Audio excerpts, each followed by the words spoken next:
want to, aren't you?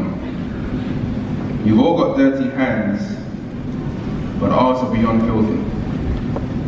We saw it happening again, so we dug to the roots. The filth makes sense now. We got so good at digging, they bought us shovels to dig faster. There. Poets are shovels in the hands of the living. You use us to unearth your troubles and plant new reasonings in places you thought yourself hollow. Then we leave you with a smile.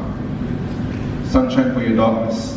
Off to wash our hands of your dirt before we are buried under it. We tell ourselves we can be braver still, like we weren't already for telling our demons to chill whilst we're hoping to do with yours. I learned the language of my demons at the risk of losing touch with God, just so I could let them know I was coming back to finish the job. If you want something done right, do it yourself. After asking God for a how-to guide. I keep a wrench in my backpack. You guys call it a notepad. And it's funny, for all the talk of famine, war, poverty and death, ink has never been in low supply. Whilst there may not be food in every man's house, there will always be a pen. You make the mistake of thinking your tongue isn't one. Even if your mouth is dry, your voice will do just fine. But I was finding what was out there really frustrating. So LinkedIn was just really corporate. Then we decided, okay, let's create a platform that's really easy for people who work in the creative industries to promote themselves online for free. And let's try and connect them to companies. But startups hard. Who runs a startup here? Okay, you know what I mean, right? Well, I have had so many highs and lows building this business. Like, you know, I've gone from top of the world, oh my gosh, we're going to take over the world, this is amazing, to, oh my God, I'm crying on my husband's shoulder, what the fuck am I doing? Sorry, excuse me.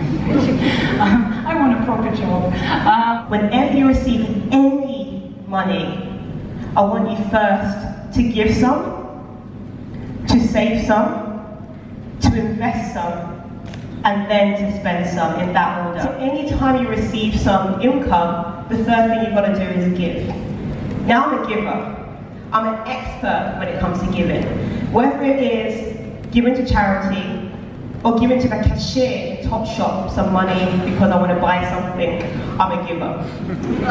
So, in all seriousness, I'm actually a big believer in the biblical principles of giving. I'm a big believer in sowing and reaping. I mean, are there any Christians in the house? It seems like the Christians are all here, so I'll speak to you guys.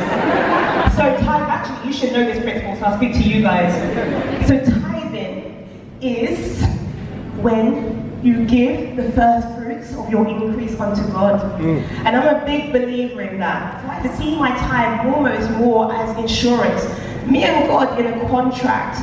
That insurance is God covering my life for that month. And that's how I see it, and I'm a big believer in that. So when you first receive any salary or any income, give some. Hey, introduce yourself. Hey guys, it's Natasha, also known as Photography, here at Convention 2016. Watching Point of View, hosted by Ricky.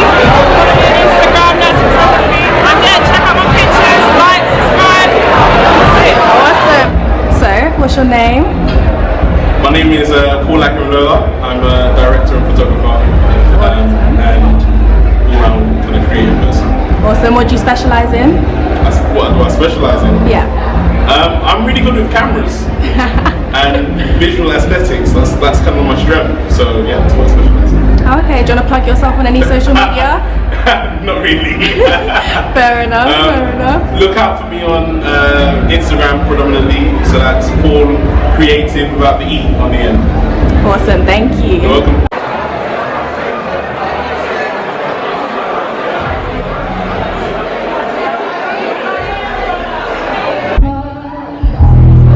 Holiday, the time and place. I that you remember, lying on my back and see clouds and rain. Feelings over, forever we are pages unfound.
and I'm going to say to you guys, is that I would tell me that I am whole, perfect, and complete. That I am great, that you all are great. You were born perfect, you were born whole. You don't need to, when I'm more this, when I'm more that. No, you're perfect. There's maybe just things in the way that if you concentrate internally, things will come out of the way, and just step into your greatness, because you were born to be great. You were born to make a difference in somebody's life. So go out there and make a difference in the world. And it's not about you, it's about other people. Charles, what would you tell your 21-year-old self? If I was speaking to him now, I would say 3 things. Number 1, be open to those things which are different to you and challenge yourself at all times and the assumptions that you have about yourself, about other people and the world in general. Number 2, take risks and